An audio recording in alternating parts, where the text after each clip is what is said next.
प्रणम्य परमात्मानं सिद्धं त्रैलोक्यवन्दितं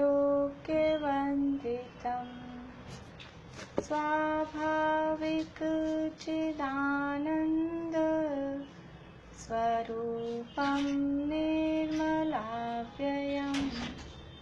शुद्धजीवादिद्रव्याणां देशकं च जिनेश्वरं द्रव्यसंग्रहसूत्राणां वृत्तिं वक्ष्ये समासतः। जीवं जीवं दवं जिणवरवसहेण जीर्णनेतीर्थं देविन्दविन्दवन्दं वन्दे तं सर्वदा शिरसा। कहे जीव अजीव जिनवर वृषभ लोक में वे वंद्य सुरपति वृंद से वंदन करूं कर जोड़ मैं। उभो दुबियप्पो दंसणाणं च दंसणं च दुधा चक्षु अचक्षु हि दंसणमध केवलं नेयम्।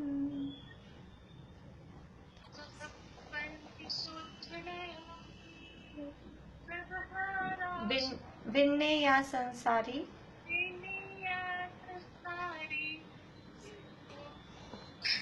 चलिए मैं ही बोलती हूँ। मगण गुण ठाणे हिय 14 ही हवन्ति तः शुद्ध नया विन्ने या संसारी सव्वे शुद्धाहु शुद्ध नया। गईन्द्रिये सुकाये जोगे वेदे कसायणानेय संजम दंसण लेसा भविया सम्मत सन्नियाहारे।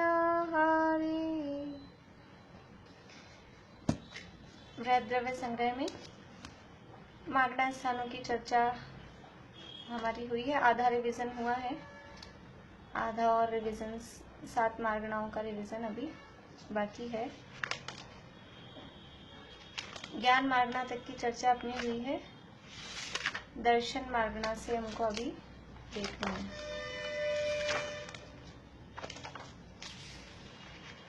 देखिए वो आप लोगों ने, मैंने मैसेज डाला था, आप लोगों ने सबने वो करेक्ट कर लिया। कषाय मार्गना के अंदर जो गतियों में अल्प बहुत देखा था हमने, चारों गतियों में अलग अलग, तो हमने नरक गति में और देव गति में दोनों का सेम लिख लिया था इसमें नोट्स में। वो दोनों में अलग अलग है।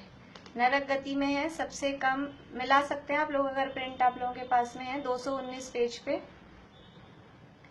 आपने क्लास में तो सही पढ़ाया था ज्योति जी, हमारी रफ नोट में वही लिखा हुआ है जो भी सही। हाँ वो उस दिन मैंने इसमें नोट्स में गलत उतार लिया, वो लिखने में गड़बड़ हो गई, तो वो उस दिन ऐसा ही हो गया एकदम से, तभी फिर वो मनुष्य तिर्यंश का सेम है। मनुष्य तिर्यंश का सेम है, नरक का और देव का अलग अलग है। तो नरक गति में अल्प बहुत हुआ, सबसे कम लोभी, फिर मायावी, फिर मानी और फिर क्रोधी। यानी लोभी सबसे कम है, क्रोधी सबसे ज्यादा है नरक गति में। और देव गति में इसका उल्टा है, रिवर्स है। क्रोधी सबसे कम है और लोभी सबसे ज्यादा है। तो देव गति में अल्प बहुत बनेगा क्रोधी, उससे ज्यादा मानी, उससे ज्यादा मायावी और सबसे ज्यादा लोभी। यानी दोनों का उल्टा है, नरक से उल्टा देव का है। और मनुष्य तिर्यंचों में सेम है। ये अल्प बहुत में आप लोग करेक्शन कर लीजिएगा। अब है हम आपको देखना है संयम मार्गना। इसका पेपर कब रखना है अपने को? Next Saturday. आज मंडे हुआ है, एक वीक का टाइम दीजिए। हाँ तो सैटरडे रखिए। हम लोग के भी पॉल्यूशन प्रॉब्लम होता है। हाँ मैम, 15 तारीख से चालू है और कुछ पढ़ा नहीं है आगे का बिल्कुल। हाँ 15 तारीख से सकते हैं, पर तो बताइए आप सैटरडे रख सकते हैं ना या नहीं? सैटरडे को 15 नहीं है अभी तक। सैटरडे को मंडे रखें। मैं तो नहीं दे सकती भाभी, क्योंकि मेरी अंतराय रहेगी हर चीज में। आप 2-3 लोगों के अलावा और सब यानी सैटरडे तक भी मीता भी नहीं दे पाएंगे? हाँ, क्योंकि मेरा उस टाइम शायद मैं नहीं दे पाऊंगी। अब मैं कह तो नहीं सकती, बट ऐसा लगता है। अब वो बाद में फिर आप बाकी सब लोग सैटरडे को तैयार हैं? मैम मेरे भी वो सेम प्रॉब्लम है, अगर नहीं हुआ तो मैं दे दूंगी। तो अपन सैटरडे की डेट रखते हैं, फिर वो जो जिनको प्रॉब्लम हो जाएगी वो फिर बाद में जैसे भी होगा आप लोग। मैं आपसे पूछ सकती हूँ एक चीज? हाँ बोलिए। मेरा पता नहीं पेपर सबमिट हुआ कि नहीं, आपने कुछ मेरे को बताया ही नहीं। मैंने दिया था पेपर। मैंने सबके नाम ग्रुप में डाल दिए थे, आप अपने नाम देख लीजिएगा, मेरे को ध्यान नहीं है आपका आया या नहीं आया। तो आप जिसका नाम नहीं आया उसका सबमिट नहीं हुआ। पर मैंने सबमिट किया। देखिए मैं और अब देख लूंगी, जिसका नाम नहीं आया उसका सबमिट नहीं हुआ है। वो हो गई है, कई लोगों की गड़बड़ हो गई थी, सबमिट ही नहीं हो पाया है। अभी 2-3 दिन बाद फिर से, अगर आपकी तैयारी है तो 2-3 दिन बाद फिर से लिंक चालू करूंगी मैं। 1-2 लोग रह गए हैं, तो अगर आप देना चाहें तो दे दीजिएगा, जैसा आपकी इच्छा हो। चलिए अभी हम देखते हैं संयम मार्गना। अभी डिस्कस नहीं करेंगे मैम? नहीं, अभी 1-2 लोगों का रह गया है, फिर बाद में करेंगे एक साथ ही, क्योंकि फिर वो अभी डिस्कस करेंगे तो फिर सारा खुल जाएगा, इसलिए। देखिए आप लोग हताश मत होइएगा। वो एक्चुअल में प्रकरण ऐसा है ना, पहली बार पढ़ा हुआ है, बहुत ज्यादा कॉमन नहीं है, हमने बार बार में कभी ज्यादा पढ़ा नहीं है, तो नंबर कम आए हों, नंबरों को देख के ऐसे नहीं समझना। तो विषय ऐसा है, और रटने से ज्यादा रटा नहीं जाता है, रट भी लेंगे तो थोड़े दिन बाद फिर भूल जाते हैं। तो आना वाले में बहुत दिमाग ही नहीं काम करा, तो नहीं आया था। तो बार बार में पढ़ेंगे ना विषय। एक बार अभी हमने पढ़ा है, फिर दोबारा, अब एक बार आप लोगों ने पढ़ लिया, फिर कभी हम इस प्रकरण को वापस से ले सकते हैं। कोई भी बात आएगी तो हम इस प्रकरण को हम याद दिला सकते हैं कि ये प्रकरण हमने पढ़ा था। तो वो बार बार में पढ़ने से फिर याद हो जाएगा, ऐसे घबराने वाली बात नहीं है। थोड़ा सा विषय नया है इसलिए टफ लगता है, नया होने से टफ लगता है। हाँ कौन बोलना चाहते हैं? हेलो, हाँ बोल रही हूँ। मैंने तो आज ही ज्वाइन किया है अभी। कोई बात नहीं, आज अभी हम रिवीजन कर रहे हैं, जितना आपको समझ में आया उतना देखिए आप। पहले का कुछ अगर आपने पढ़ा हो तो। अभी हम संयम मार्गणा से, मार्गणा अर्थात जीवों को खोजने के स्थान। हाँ ये तो समझ गई। हाँ तो अभी हम थोड़ा पढ़ते हैं, फिर बाद में आपको कुछ समझ में नहीं आया तो फिर आप पूछिएगा बाद में। जीवों को खोजने के स्थान यानी जिन भावों और जिन पर्यायों में। दीदी भेज लें, दीदी हमारी किताब आ गई है। ठीक है ठीक है। चलिए अब आप लोग थोड़ी देर कुछ भी बात हो तो लास्ट में करेंगे अपन, अब थोड़ा पढ़ाई चालू करते हैं। जीवों को खोजने के स्थान यानी जिन भावों और जिन पर्यायों में जीवों को खोजा जाता है वो मार्गणा कहलाती हैं, और ये मार्गणाएं 14 होती हैं।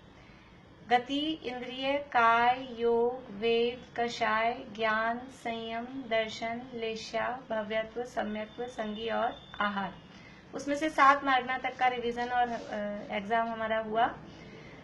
अब हमें आज चर्चा करनी है संयम मार्गणा की। 8वें नंबर की मार्गणा है संयम मार्गणा।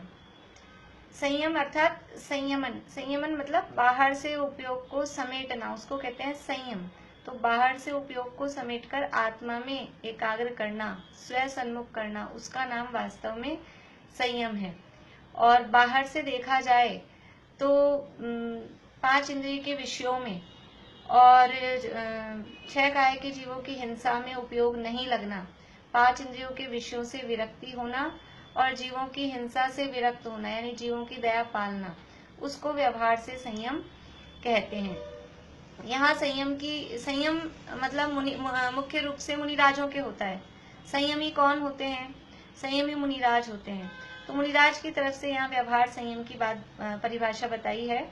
5 व्रतों का धारण, 5 समितियों का पालन, 4 कषायों का निग्रह, 3 दंडों का त्याग और 5 इंद्रियों के विषयों को जीतना। 5 बातें यहाँ बताई। व्रतों का धारण, समितियों का पालन, कषायों का निग्रह, दंडों का त्याग और इंद्रियों का जय। इंद्रियों पर जय प्राप्त करना, इंद्रिय विजय, वो व्यवहार संयम है। और इन सबको हम शॉर्ट में कहें तो 6 काय के जीवों की रक्षा करना और 5 इंद्रियों मन के विषयों का त्याग करना, उसमें आसक्त नहीं होना, वो संयम है। तो यहाँ संयम की इस तरह से 5 टाइप से संयम बताया। और फिर वो व्रत कौन से हैं, 5 महाव्रत कौन से हैं, 5 समिति कौन सी हैं, 4 कषाएं कौन सी हैं, 3 दंड कौन से हैं, 5 इंद्रियां जिन पर विजय प्राप्त करनी है वो कौन सी है, वो सारी बातें यहाँ बताई है। समिति और महाव्रतों की परिभाषाएं वगैरह हमने सब पहले पढ़ी है, छड़ाला में भी पढ़ी है, इसलिए यहाँ हम उसका ज्यादा विस्तार नहीं कर रहे हैं। संयम मार्गणा के कितने भेद हैं? देखिए, संयम के कितने भेद हैं और संयम मार्गणा के कितने भेद हैं। मार्गणा में और उस जो भी जिसके आधार पे हमने मार्गणा बनाई है उस भाव में थोड़ा फर्क है। जैसे कषाय में और कषाय मार्गणा में, ज्ञान में और ज्ञान मार्गणा में। ज्ञान के अंतर्गत तो ज्ञान आएंगे 5 ज्ञान, लेकिन ज्ञान मार्गणा में अज्ञान को भी शामिल किया गया। कषाय के अंतर्गत 4 कषाएं आएगी, लेकिन कषाय मार्गणा में जब हमने अल्प बहुत्व देखा तो अकषायी जीवों को भी उसमें शामिल किया। ऐसे ही यहाँ संयम मार्गणा में, संयम में तो संयम के 5 प्रकार हैं, 5 प्रकार का संयम होता है। संयम के 5 भेद हैं, परंतु संयम मार्गणा में देखेंगे तो संयम मार्गणा के 7 भेद बताए गए हैं। असंयमी जीव और संयमी जीवों को भी इस संयम मार्गणा में शामिल किया गया है। तो संयम के सद्भाव अथवा अभाव में जीवों को खोजना, वो संयम मार्गणा है। और इस आधार पर संयम मार्गणा के 7 भेद होते हैं। 5 प्रकार का संयम। 5 प्रकार का संयम कौन सा है? मैं बोलूं? हाँ बोलिए मीता भाभी। सामायिक चेतोपस्थापना, परिहार, विशुद्धि, सूक्ष्म संपरा, यथाख्याचार्य। ये 5 प्रकार का संयम है। इन्हें चारित्र भी कहते हैं। जब संयम की बात चल रही हो तो उसके आगे संयम लगा लें, और जब चारित्र की बात चल रही हो तो उसके आगे चारित्र लगा लें। यही चारित्र के भेद हैं, यही संयम के भेद हैं। सामायिक संयम अथवा सामायिक चारित्र किसे कहते हैं, बता सकते हैं आप लोग कोई?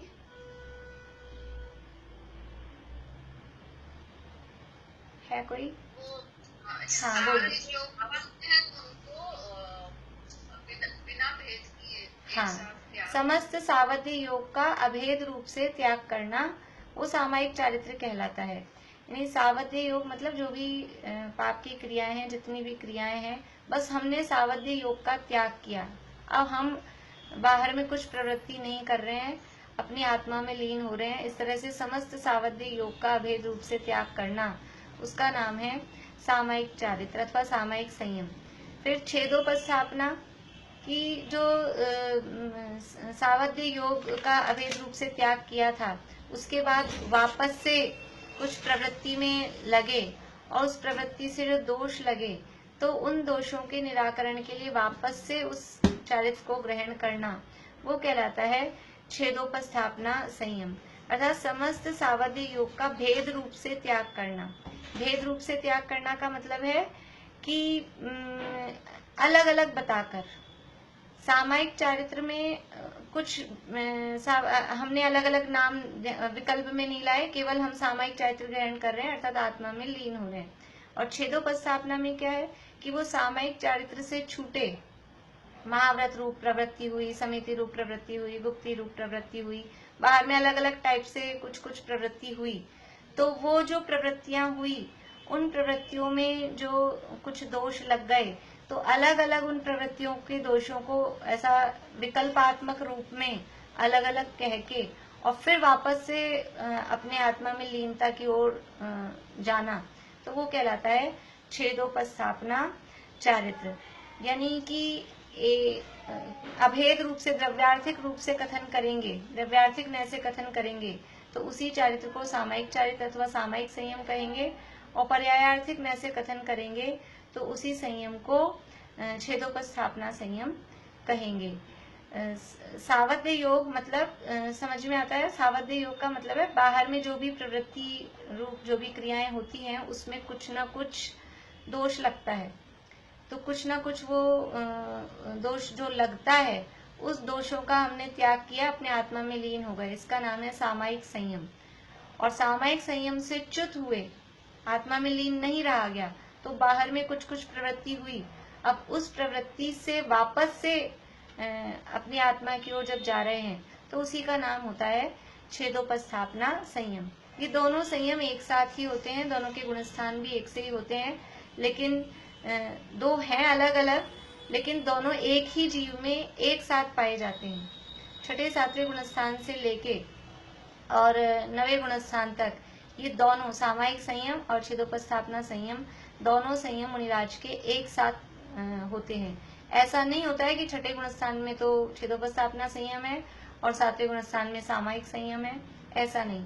छठे गुणस्थान में भी दोनों संयम है और सातवें गुणस्थान में भी दोनों संयम है। ये मुनि जीवन में दोनों समझ लीजिए, जैसा छठा सातवां गुणस्थान मुनि जीवन में अभेद रूप से अखंड रूप से रहता है, ऐसे ही ये सामायिक और छेदोपस्थापना संयम भी इस तरह से मुनि जीवन में रहते हैं। इसके बाद में है तीसरा है परिहार विशुद्धि संयम। परिहार विशुद्धि संयम किसे कहते हैं? हाँ जी, कौन बता रहे हैं? हाँ निशा आंटी बोलिए। मैं बताऊं? चलिए बोलिए, पूर्णिमा आंटी बोलिए। निशा आंटी रुकिए। निशा आंटी बोल रही है, ठीक है, उनको बोलने दो, कोई बात नहीं। अब आप बोलिए, आपका खुल गया है, बोलिए। इस वर्ष तक सुखपूर्वक गृहस्थावस्था में रहे जो जीव, उसके पश्चात 8 वर्ष तक केवली के पादमूल में रहकर प्रत्याख्यान उसका अभ्यास करे, प्रत्याख्यान कुल का 5वें नंबर का प्रत्याख्यान कुल का, और 9वें नंबर का 9वें नंबर हाँ 9वें नंबर प्रत्याख्यान कुल का अभ्यास करे।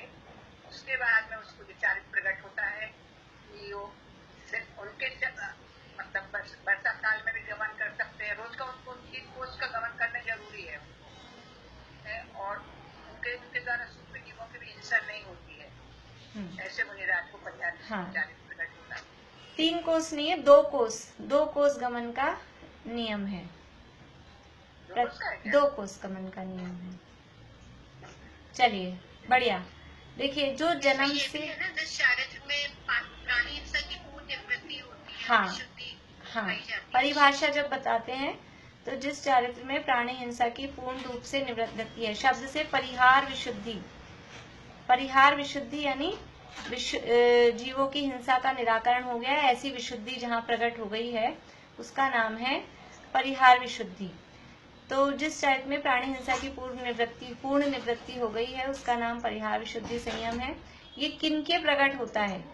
पहली बात, ये जो बात हमने देखी, जो परिभाषा पूरी चली, तो परिभाषा तो ये है कि जिस चारित्र में प्राणी हिंसा की पूर्ण निवृत्ति हो जाती है।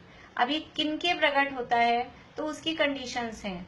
जन्म से 30 वर्ष तक सुखपूर्वक गृहस्थ अवस्था में रहे, सुखपूर्वक रहे यानी कुछ ज्यादा कोई ऐसा आर्थिक शारीरिक मानसिक ऐसी कोई तकलीफें नहीं हो, सुखपूर्वक 30 वर्ष तक घर में रहे।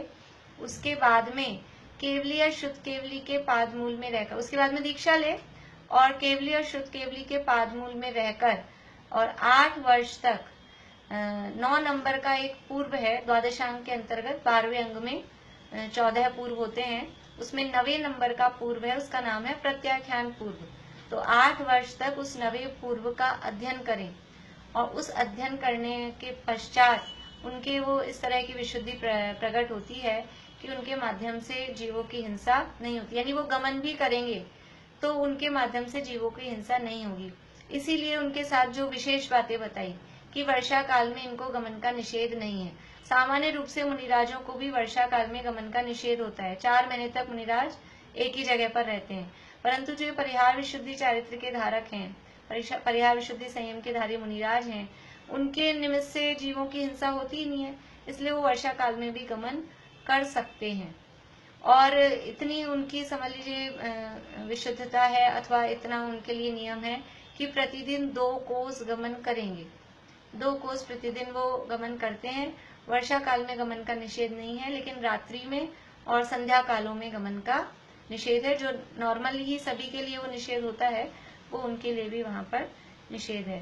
तो इस तरह से परिहार विशुद्धि संयम किनके होता है। हाँ बोलिए। परिहार विशुद्धि में इन लोग का जो शरीर बहुत हल्का हो जाता है वही है ना?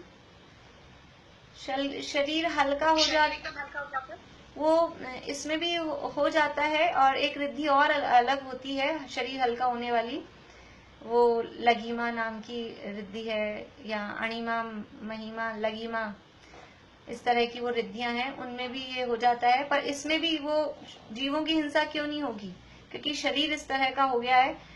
वजन होगा किसी जीव तो है, और जीव पे पांव पड़ गया, हल्का पांव होगा तो पांव पड़ने के बावजूद भी जीवों का घात नहीं होगा। और वजन है तो वो जीवों की हिंसा हो जाएगी। तो शरीर भी हल्का हो जाता है और उनके माध्यम से, इसलिए वहां जीवों की हिंसा नहीं होती है।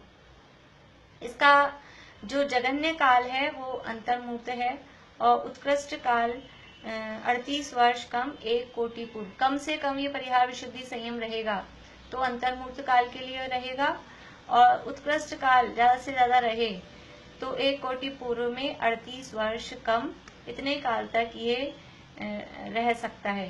गुणस्थान कौन सा है परिहार विशुद्धि संयमियों का? गुणस्थान छठा और सातवां, छठा सातवां गुणस्थान ही परिहार विशुद्धि संयमी मुनिराजों का होता है। फिर इसके बाद में है सूक्ष्म सांप्राय संयम। सूक्ष्म सांप्राय पूर्व का क्या अर्थ होता है? पूर्व का, पूर्व ये 12 अंग होते हैं, जिनवाणी के 12 अंग होते हैं। शुद्ध ज्ञान के समझ लीजिए भेदों के अंतर्गत भी उसको कहते हैं। तो जो 12 अंग का नाम सुना होगा आपने। 12 अंग आचारांग, सूत्रकृतांग, स्थानांग, जिनवाणी की पूजन में आते हैं। अथवा तत्वार सूत्र के पहले अध्याय में जो शुद्ध ज्ञान के भेद हैं, उन शुद्ध ज्ञान के भेदों में भी ये 12 अंगों के नाम आते हैं।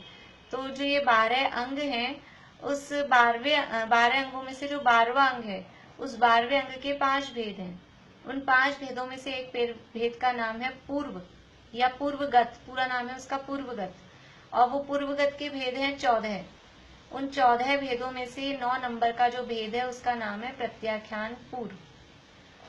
अर्थ ये उसका नाम है। पूर्व का अर्थ तो ऐसे तो नहीं, 1 कोटि पूर्व लिखा है। अच्छा, 1 कोटि पूर्व।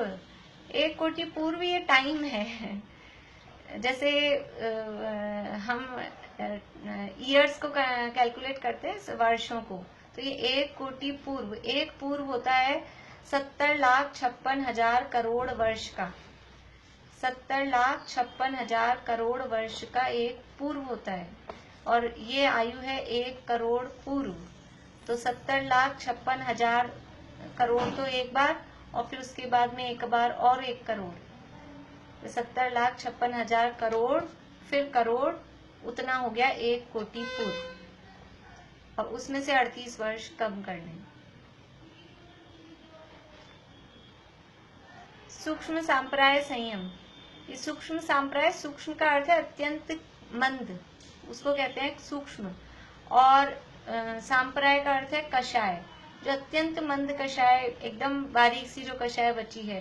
कौन सी कषाय होती है? कषाय का, हाँ, लोक। तो जहाँ अत्यंत मंद, अत्यंत बारीक सी लोक कषाय बच रही है। बारीक मीन्स बिल्कुल मंद अनुभाग वाली, नष्ट होने को ही, जो खत्म होने वाली ही है, ऐसी जो लास्ट स्टेज वाली जो कषाय जहाँ बची हुई है, और वो होती है केवल लोक कषाय। तो ऐसे 10वें गुणस्थान में जो चारित्र होता है या जो संयम होता है, उसे सूक्ष्म सांप्राय संयम कहते हैं। और 10वें गुणस्थान में उपशमक भी हो सकते हैं और शपक भी हो सकते हैं। तो उपशमक जीव के भी, उपशमक सूक्ष्म सांप्रायवर्ती भी हो सकते हैं, अथवा शपक सूक्ष्म सांप्रायवर्ती जीव भी हो सकते हैं। यहाँ जो संयम है, वो संयम किसको कहा है? उस सूक्ष्म लोभ के उदय का नाम संयम या चारित्र नहीं है। संयम या चारित्र क्या है कि उस सूक्ष्म लोभ को छोड़कर बाकी सारी कषायों का जो अभाव हो गया, 25 में से 24 कषायों का अभाव हो गया, और 25वीं का भी मोटा मोटा सारा बादरपना उसका नष्ट हो चुका है। तो वो जो इतनी कषायों का अभाव हुआ है, उनके अभाव के कारण यहाँ संयम है। सूक्ष्म लोक के उदय के कारण संयम नहीं है, कषाय के उदय के कारण संयम नहीं कह रहे, पर वो इतनी सारी जो कषायों का अभाव है उसका नाम यहाँ संयम है। लेकिन जिस जगह पर वो इतनी मंद लोक कषाय बची है, बाकी सारे कषायों का अभाव है, उस भाव को सूक्ष्म सांप्राय संयम कहते हैं। यह संयम यथाख्यात संयम से कुछ ही कम है, यानी यथाख्यात संयम से बस इतना सा फर्क है कि यथाख्यात संयम में वो इतनी सी लोभ का उदय नहीं है और इसमें वो बारीक सा मंद सा लोभ का उदय है। बस वो उदय का अभाव हुआ, वो उदय नष्ट हुआ और अगले ही क्षण यथाख्यात संयम प्रकट होने वाला है। तो इसके बाद में है यथाख्यात संयम। यथाख्यात संयम किसे कहते हैं? हाँ जी बोलिए। ज्योति, बादरपना कैसे हुआ कषाय, जैसे संतुलन का बादर संतुलन कैसे? नवे गुणस्थान तक जो कषाय हैं उनको बादर कहते हैं, स्थूल। हाँ, मतलब एक गुणस्थानों में जो हमने देखा था, हमने वहाँ नहीं पढ़ा था, वो थोड़ा समझ लीजिए और डिटेल है। वो एक बादर कृष्टि होती है, एक सूक्ष्म कृष्टि होती है, यानी उसको उसके जो स्थिति अनुभाग हैं वो जो हमने पढ़े थे, स्थिति कांडक घात, अनुभाग कांडक घात, उसी रूप में इन कषायों को और क्रश किया जाता है। तो बादर कृष्टि, सूक्ष्म कृष्टि ऐसे शब्द वहाँ दिए हैं। तो कषायों को इतना इतना मंद कर दिया कि उनमें स्थिति अनुभाग की कोई खास शक्ति बची ही नहीं। ये जो लोभ है, ये सूक्ष्म क्यों कहा इसको, कि ये सूक्ष्म इसलिए है कि इतनी कमजोर हो गई है कि ये खुद को बांधने में भी समर्थ नहीं है। 10वें गुणस्थान में लोभ कषाय का उदय है, संचलन लोभ का उदय है, लेकिन उस संचलन लोभ के उदय के कारण वापस से नया लोभ कषाय अथवा नया चारित्र मोहनीय कर्म नहीं बनता है। चारित्र मोहनीय कर्म अथवा मोहनीय कर्म कहाँ तक बनता है? वो 9वें गुणस्थान तक बनता है। तो जहां तक नया मोहनीय कर्म बंध पा रहा है वहां तक तो है बादर कषाय। और अब इसको सूक्ष्म क्यों कहा कि अभी इतनी कमजोर हो गई कि खुद को भी बांधने में समर्थ नहीं है। खुद को मीन्स खुद की जाति को, लोभ को कहें अथवा कषाय को कहें अथवा मोहनीय कर्म को कहें, खुद को भी बांधने में समर्थ नहीं है, इसलिए यह है सूक्ष्म। और जहां तक मोहनी का बंध हो रहा था, चारित्र मोहनी का बंध हो रहा था, वो अपने को स्वयं को बांधने में समर्थ हो रही थी, वहां तक उस कषाय को कहा बादर। तो इसलिए यहाँ ये है सूक्ष्म सांप्राय संयम, 10वें गुणस्थान में ये संयम होता है। इन सबकी संख्याएं भी हमने लिखी है, वहां एक साथ ही हम देखेंगे। आगे है यथाख्यात संयम। समस्त मोहनीय कर्म के सर्वथा क्षय अथवा उपशम से जैसा आत्मा का निर्विकार स्वभाव है, वैसा ही स्वभाव पर्याय में प्रकट हो जाना यथाख्यात। यथा यानी जैसा, ख्यात यानी यथा यानी जैसा है, और ख्यात यानी वैसा ही प्रसिद्ध हो जाए, ख्याति। तो जैसा आत्मा का स्वभाव है, आत्मा का स्वभाव कैसा है? कषायों के अभाव रूप। कषाय रूप आत्मा का स्वभाव नहीं है, कषायों के अभाव रूप आत्मा का स्वभाव है। तो जैसा आत्मा का स्वभाव है, बिल्कुल एग्जैक्ट वैसा ही स्वभाव प्रकट हो जाए, उसका नाम है यथाख्यात संयम। तो ये संयम कब प्रकट होगा?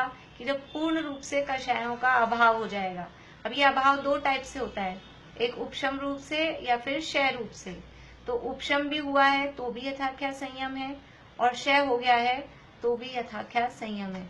जब उपशम होकर, संपूर्ण कषायों का उपशम होकर यथाख्यात संयम प्रकट होता है तो उसे बोलते हैं औपशमिक यथाख्यात संयम या औपशमिक यथाख्यात चारित्र। और जब कषायों का क्षय होकर ये संयम प्रकट होता है तो उसे बोलते हैं शायिक यथाख्यात संयम या चारित्र। और ये कहाँ से प्रकट होता है? तो 11वें, 12वें, 13वें और 14वें, इन 4 गुणस्थानों में ये पाया जाता है। 11वें गुणस्थान में औपशमिक यथाख्यात है। औपशमिक और शायिक औपशमिक और शायिक सम्यक्त्व नहीं, संयम की बात हम कर रहे हैं। जब कषायों का उपशम करते हुए यथाख्यात संयम प्रकट होगा, यानी कषायों को दबाते हुए उपशम श्रेणी पूर्वक 11वें गुणस्थान में पहुंचे, तो उस समय जो यथाख्यात संयम है उसका नाम है औपशमिक यथाख्यात संयम या औपशमिक चारित्र। और जब कषायों का क्षय करते हुए, उनको नष्ट करते हुए ऊपर बढ़ रहे हैं गुणस्थानों में क्षपक श्रेणी पूर्वक, तो 12वें गुणस्थान में जो संयम प्रकट होगा उसका नाम है शायिक यथाख्यात संयम या शायिक यथाख्यात चारित्र या कहें शायिक चारित्र।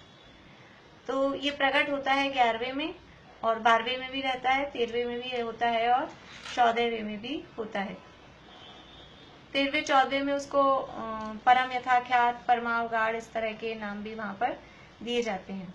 इस तरह से 5 प्रकार के संयम है। अब बात हमारी है क्योंकि संयम मार्गणा की, तो संयम मार्गणा के अंतर्गत संयमा संयम और असंयमी जीवों को भी इसमें शामिल किया है। तो संयमा संयम किसे कहते हैं कि जहाँ संयम भी हो और असंयम भी हो, कुछ संयम भी है कुछ असंयम भी है। किस रूप में संयम है और किस रूप में असंयम है? देखिए, संयम का संबंध है कषायों के अभाव से। तो जहाँ 2 कषायों का अभाव हो गया तो संयम हुआ, लेकिन 2 कषायों का अभाव नहीं हुआ तो असंयम है।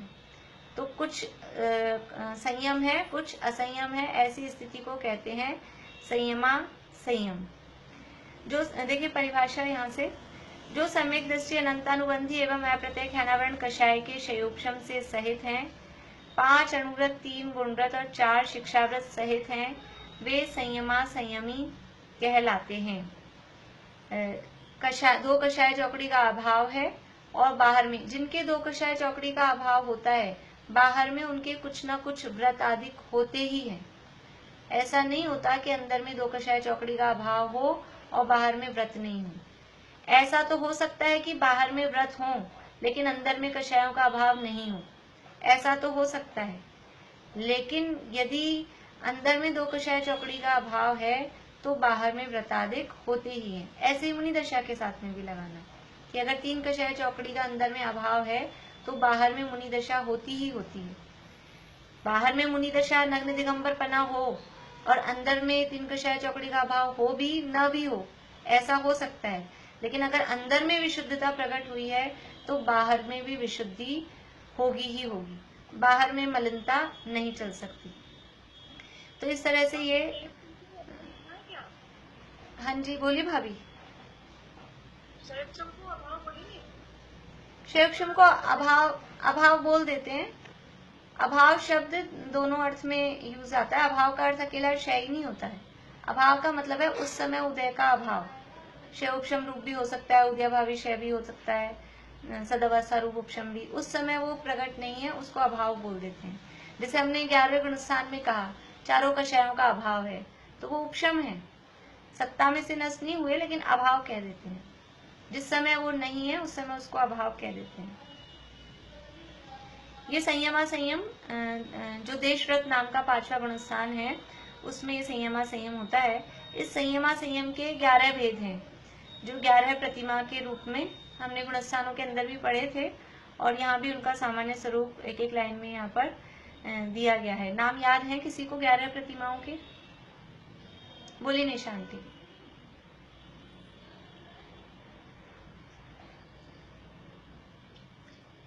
प्रसन्न प्रतिमा, व्रत प्रतिमा, सामायिक, प्रोषद, सचित त्याग,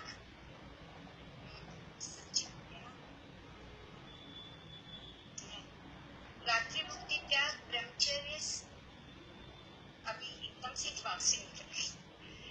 ब्रह्मचर्य, आरंभ परिग्रह, परिग्रह आरंभ त्याग, परिग्रह त्याग, अनुमति त्याग और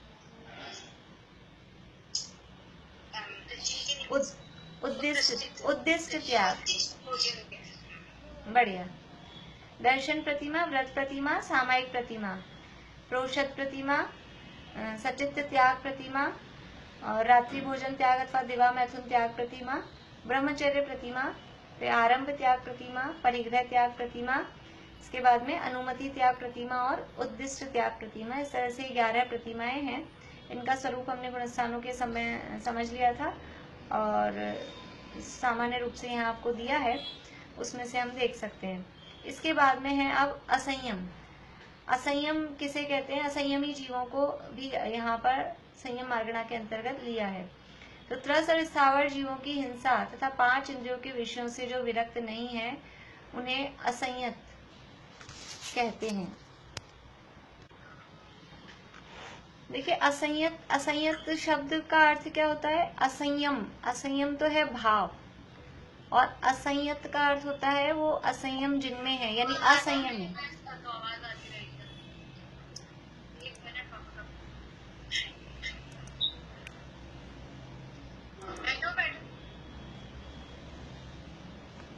असंयत का अर्थ होता है असंयमी। असंयम और असंयत, इसमें क्या फर्क है? असंयम तो है भाव, और असंयत है वो जीव। जिसमें असंयम है उस जीव को कहते हैं असंयत। यहाँ शब्द लिखा है, हो सकता है कुछ लोगों को फिर कंफ्यूजन हो जाए।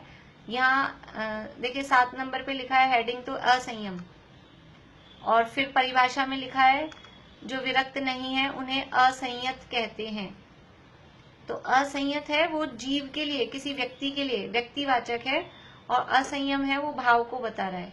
जिसमें असंयम भाव है उसे असंयत, या और हमारे शब्दों में कहें, सरल शब्दों में असंयमी। तो असंयमी इज इक्वल्स टू असंयत, एक ही बात है। तो जो त्रस्त स्थावर जीवों की हिंसा से विरक्त नहीं है, 5 इंद्रियों मन के विषयों से विरक्त नहीं है, जो हमने व्यवहार परिभाषा ली है, और निश्चय परिभाषा में भी इसको घटित कर सकते हैं कि जिनको समझ लीजिए अपनी आत्मा में एकाग्रता पूर्वक लीनता नहीं है, अथवा कषायों के अभाव के रूप में भी लें तो जिनके अभी कषायों का अभाव नहीं हुआ है, वो सब जीव असंयत हैं अथवा असंयमी हैं। असंयमी जीव 4 प्रकार के हैं। असंयमी, सभी असंयमी एक से नहीं है। तो एक तो है पहले गुणस्थान वाले मिथ्या दृष्टि, दूसरे सासाधन गुणस्थान वाले, तीसरे मिश्र गुणस्थान वाले, और चौथे जो सम्यक दृष्टि हैं, पर सम्यक दृष्टि होने पर भी वो असंयमी है, क्योंकि वो बुद्धि पूर्वक त्रस्त और स्थावर जीवों की हिंसा से विरक्त नहीं है। अथवा ऐसा भी कह सकते हैं कि उनके एक कषाय चौकड़ी का अभाव हुआ है। देखिए मुनिराज के 4 में से 3 चली गई, एक कषाय बाकी है, तो उन्हें कहते हैं संयमी, क्योंकि 75% चला गया है ना, इसलिए उनको कहते हैं संयमी। और जिनके आधा आधा गया है उनको कहते हैं संयमा संयमी, और जिनके 25% ही गया है, एक कषाय गई है चौथे गुणस्थान वाले के, 3 कषाय अभी बाकी है, तो उनको असंयमियों के साथ में ही रखा जाता है। वो असंयमी ही है, त्रस्त और स्थावर जीवों की हिंसा से विरक्त नहीं है। इसलिए ये असंयम जो मार्गणा है, इसमें 4 प्रकार के जीव अलग अलग, पहले गुणस्थान का असंयम अलग टाइप का होगा, चौथे गुणस्थान का असंयम अलग टाइप का होगा। पहले गुणस्थान में तो सारे ग्रहित अग्रहित सारे मिथ्यादृष्टि जीव, तो वो उनका असंयम अलग टाइप का होगा, और चौथे गुणस्थान वाले भी असंयमी है, परंतु उनका असंयम कैसा होगा कि अन्याय अनीति अभक्ष्य नहीं होगा। यद्यपि असंयमी है लेकिन अन्याय अनीति अभक्ष्य नहीं होगा, और जो सदाचार हैं, अष्टमूल गुण आदि हैं, वो तो उनके जीवन में होते ही होते हैं। तो इसलिए चारों प्रकार के जीवों के असंयम में फर्क है। अब इसके बाद में ये तो हमने समझ लीजिए संसारी जीवों के अंतर्गत देखा। अब एक और जीव इनके अलावा रह जाते हैं जो ना संयमी है ना असंयमी है, यानी कि सिद्ध भगवान। सिद्ध भगवान संयमी है कि असंयमी है?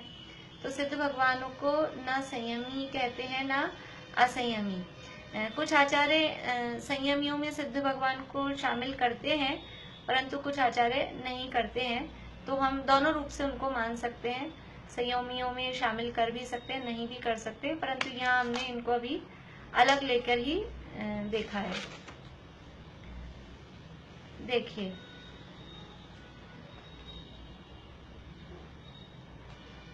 अभी संयमियों की संख्या दी है, संख्या आप लोगों को याद हो, करना चाहें अच्छी बात है, टेंशन मत लीजिए संख्याओं का। जो छोटी संख्या है वो याद हो जाएंगी, याद रह जाएंगी, 10वें गुणस्थान वाली याद रह सकती हैं, वो सरल है। परिहार विशुद्धि की सरल है, याद रह सकती है, और जिनको रुचि हो वो कर सकते हैं। 11वें 12वें ये संख्याएं आगे भी जब कभी भी और दूसरे कोई प्रकरण होंगे, कई प्रकरण होते हैं, जैसे 6 महीने 8 समय में 608 जीव मोक्ष जाते हैं, तो वो 14वें गुणस्थान में कितने होते हैं, वो और कई आगे प्रकरण आते हैं बाद में। तो ये कुछ संख्याएं हमको याद रहती है, तो उससे हम उसको कोरिलेट कर सकते हैं। तो 14वें गुणस्थान में कितने जीव होते हैं कि 598। तो इस तरह से ये संख्याएं देख सकते हैं, जिनको इच्छा हो वो याद करें। मेरी तरफ से तो ये हर समय रहती है क्या संख्या? नहीं, ये उत्कृष्ट संख्या है। यहाँ ब्रैकेट में लिखा भी है पेंसिल से, ये उत्कृष्ट संख्या है। ज्यादा से ज्यादा होंगे तो इतने हो सकते हैं, हर समय इतने ही हों वो जरूरी नहीं है। ये जो 3 कम 9 करोड़ मुनिराजों की संख्या आती है वो भी उत्कृष्ट है। इन सबको जोड़ने से ही छठे गुणस्थान से लेके 14वें गुणस्थान तक की संख्याओं को हम जोड़ेंगे, लेकिन परिहार विशुद्धि को रिपीट नहीं करेंगे। जो सामायिक और छेदोपस्थापना वाली संख्या है 8,90,99,103 और सूक्ष्म सांप्राय वाले 897 और इसके बाद में यथाख्यात संयमी, इन सबको प्लस करेंगे तो 3 कम 9 करोड़ की संख्या आपको मिल जाएगी। इसमें जैसे है ना 11वें गुणस्थान में 299 है। हाँ, तो ये जो संख्या ये कांस्टेंट है, ऐसी ही है या मतलब इसमें घट? मैक्सिमम, ये मैक्सिमम है, उत्कृष्ट संख्या है, उत्कृष्ट संख्या है। हाँ, ये उत्कृष्ट संख्या है। जो भी ये संख्याएं दे रखी हैं ज्यादा होंगे तो इतने होंगे, कम की संख्या जगन्य संख्या ऐसा कुछ दी नहीं है। हाँ जी, अब इस समय है या नहीं है, मैंने बोला ना उत्कृष्ट संख्या है, ज्यादा से ज्यादा होंगे तो इतने होंगे, मतलब हो सकते हैं। हाँ, होते ही हैं। उसमें भी कुछ अलग अलग नियम है। कुछ गुणस्थानों में गैप पड़ सकता है, कुछ गुणस्थान हमेशा बने रहते हैं। जैसे कभी भी पहले गुणस्थान का, चौथे गुणस्थान का, 13वें गुणस्थान का, छठे 7वें गुणस्थान का, ऐसे लोक में कभी अभाव नहीं होगा। इन गुणस्थानों में जीव हमेशा पाए ही जाएंगे। लेकिन कुछ गुणस्थान ऐसे होते हैं बीच में कि कुछ टाइम के लिए उनमें गैप पड़ सकता है। बाई चांस यदि कोई जीव उस गुणस्थान में नहीं आए तो उनके नियम अलग अलग हैं, कितने कितने टाइम का मिनिमम मैक्सिमम उनमें गैप पड़ सकता है। तो वो नियम उसके अलग अलग हैं सबके। मीता अभी कुछ पूछना? नहीं, ये 2.5 द्वीप, ये सब 2.5 द्वीप का है। अकेला ना भारत क्षेत्र में है ना विदेश क्षेत्र में। 2.5 द्वीप में ये उत्कृष्ट संख्या, पूरे 2.5 द्वीप में मिलाकर इतनी संख्या पाई जा सकती है। देखिए इसमें 3 कम 9 करोड़ बताए ना आपने, वो कौन कौन से बताए?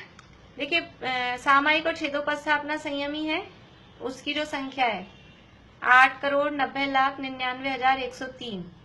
इसमें प्लस करेंगे सूक्ष्म सांप्राय संयमी, फिर इसमें प्लस करेंगे यथाख्यात संयमी। तो ये 3 संख्याओं को आप जोड़ के देखिएगा, 3 कम 9 करोड़ आएगा। परिहार विशुद्धि को क्यों नहीं जोड़ रहे? क्योंकि वो छठे 7वें गुणस्थान वाली ही संख्या है। वो छठे 7वें में वो आ चुकी है वो संख्या। जब हमने छठे 7वें गुणस्थान की संख्या ऊपर देखी है उसमें वो संख्या आ चुकी है। करके देखिएगा आप, शायद बराबर आएगा, देख लीजिएगा करके। बराबर आएगा। ये 4वें गुणस्थान की उत्कृष्ट तो दी है 598। हाँ, जबकि जीव जाते हैं 608।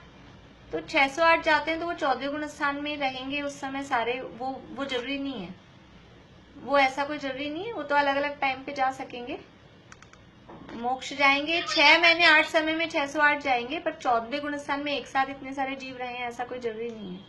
पर यहाँ तो 598 संख्या दी है। देखिए एक बात यहाँ आप देखिए, छठा गुणस्थान और 7वें गुणस्थान, छठे गुणस्थान की जो संख्या है और 7वें गुणस्थान की जो संख्या है, कौन सी संख्या ज्यादा है? छठे गुणस्थान की संख्या ज्यादा है। और आप देखेंगे तो छठे गुणस्थान से आधा है। 7वें गुणस्थान की जो संख्या है, छठे गुणस्थान की संख्या को आधा करेंगे तो 7वें गुणस्थान की संख्या निकल के आएगी। मतलब छठे गुणस्थान का टाइम 7वें गुणस्थान से दुगना होता है, 7वें गुणस्थान का टाइम छठे गुणस्थान से आधा होता है। इसलिए संख्याएं भी ये बराबर ऐसी ही हैं। इसी तरह से आप देखिए 11वें और 12वें गुणस्थान में, 11वें गुणस्थान में जीव कम है 299 और 12वें गुणस्थान में है 598। तो ये 11वें और 12वें यानी 11वें गुणस्थान में जीव कम होते हैं, 12वें गुणस्थान में यानी शपथ श्रेणी चढ़ने वाले जीव ज्यादा होते हैं। हमें खुश हो जाना चाहिए। किसी को ऐसा लगता हो कि हम श्रेणी चढ़ेंगे और उपशम श्रेणी चढ़ गए तो शपथ श्रेणी चढ़ने वाले ही ज्यादा होते हैं। हमको इससे समझ लीजिए थोड़ा प्रेरणा मिलती है, पुरुषार्थ की प्रेरणा मिलती है। ऐसा डिप्रेशन नहीं आता है कि कहीं उपशम श्रेणी चढ़ गए तो वापस से फिर गिरना पड़ेगा। तो ये शपथ जीवों की संख्या ज्यादा है। ऐसी संख्याओं को देखने से भी कुछ कुछ हमें समझ लीजिए प्रेरणा मिलती है। और ये जो संख्या है इसके अलावा भी कहीं कहीं 300 और 600 ऐसी भी संख्या आती है 11वें और 12वें की।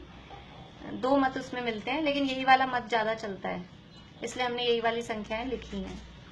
मैंने इसलिए बता दिया आप लोगों को कि कभी हम और पढ़ें तो वहाँ संख्याओं में डिफरेंस आपको कहीं 300 और 600 ऐसा भी मिल सकता है। 11वें में 300, 12वें में 600, 301 और 602 ऐसा, इस तरह 3 संख्याएं उसमें मिलती हैं, 3 मत मिलते हैं, पर ये वाला ज्यादा कॉमन है, प्रचलन में है, इसलिए ये वाला मत हमने लिया है। देखिए संयमा संयमी श्रावक है। यहाँ केवल मनुष्यों की अपेक्षा से संख्या हम नहीं बताई है। मनुष्यों में संयमियों की संख्या होती है 13 करोड़। यहाँ तो मनुष्य तिर्यंचों में दोनों में मिलाकर तो तिर्यंच असंख्यात हैं संयमा संयमी। मनुष्यों में तो संयमा संयमी 13 करोड़ उनकी संख्या आती है, पर यहाँ तिरंचों को भी मिलाकर, क्योंकि हम सारा सबका कॉमन दे रहे हैं।